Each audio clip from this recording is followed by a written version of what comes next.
looks like we've had a snowstorm here on the floor of our vegetable bed area where we have our raised beds. Our saucer magnolias have given us a pretty good display this spring. A lot of their flowers have survived some of the frost and freezing weather we have this time of the year, so we were able to enjoy them, but we are getting lots of litter here, kind of decorating the ground here where we have our raised beds.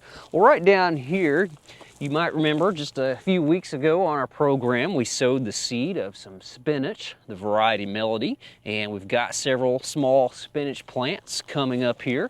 And I mentioned that we would keep the weeds out of this area. We do have some henbit coming up here, and I'm just going to use a hand trowel and just sort of hoe down these little henbit weeds here in our garden. So you can use a hoe if you wanted to, something with a longer handle, but hand trowel definitely works pretty quick, and I'll be careful not to harm any of the spinach plants. Well, we do have another interesting vegetable that we're going to be planting in our raised beds this year. It's known as Radicchio.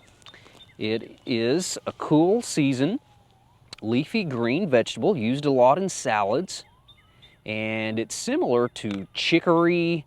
It's also similar to endive, and we grow it a lot like we grow lettuce. When the radicchio is mature, it has small round heads, almost looks like a small red cabbage or maybe a head lettuce or something like that. But very attractive dark red leaves with white midribs. And in the garden, it is grown a lot like lettuce is grown. It requires a cool season to mature. It needs a little bit longer season to develop than lettuce does, and that's why we started our seed indoors. So that way we could set out these small transplants instead of direct sowing. So we're going to just plant a few of these in the garden, and I'll just take some out of the six-pack here. Getting a little bit of perlite in our raised bed, but that's all right.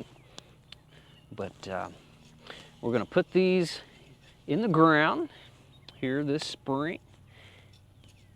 Plant them in there, make sure we cover up that soil ball of peat moss and greenhouse media so it doesn't dry out too fast. But we're going to set them about 8 to 12 inches apart, and our rows are about 18 inches apart. Give the little heads of radicchio lots of room to develop.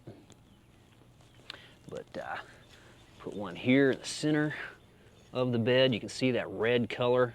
If I knock the soil out of the way there, you see that red color starting to show up. Now when these, as they mature, as they get larger, they'll have better color if we have some cooler weather. If it gets kind of warm as they're starting to mature, they're going to be more green than they are red. But radicchio, used a lot in salads in Italy. In some places it's known as red verino, because of the area in Italy where it was thought to have originated. And I've kind of knocked the soil away from this one, but I'm going to go ahead and put it in the ground here. It ought to be okay. But radicchio does add a good bit of spicy flavor to salads and vivid color with that bright red or burgundy type foliage color. And for that reason, radicchio is also used to add color as a garnish to other dishes and makes a really nice salad with a vinaigrette dressing. Well, like lettuce, radicchio also has a shallow root system. So we're going to keep an eye on our plants here, and if we have some dry weather this spring, we'll make sure to keep our plants well watered. Another thing we can do to hold in some moisture would be to apply a type of mulch. We'd use grass clippings. What I'm going to use is cottonseed hulls here, a good organic material that'll decompose pretty quick, great for vegetables and bedding plants and things like that.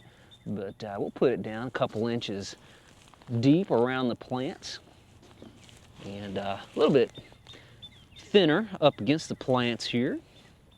Just want to keep that area where those roots are going to be developing shaded and keep it from drying out quite as fast.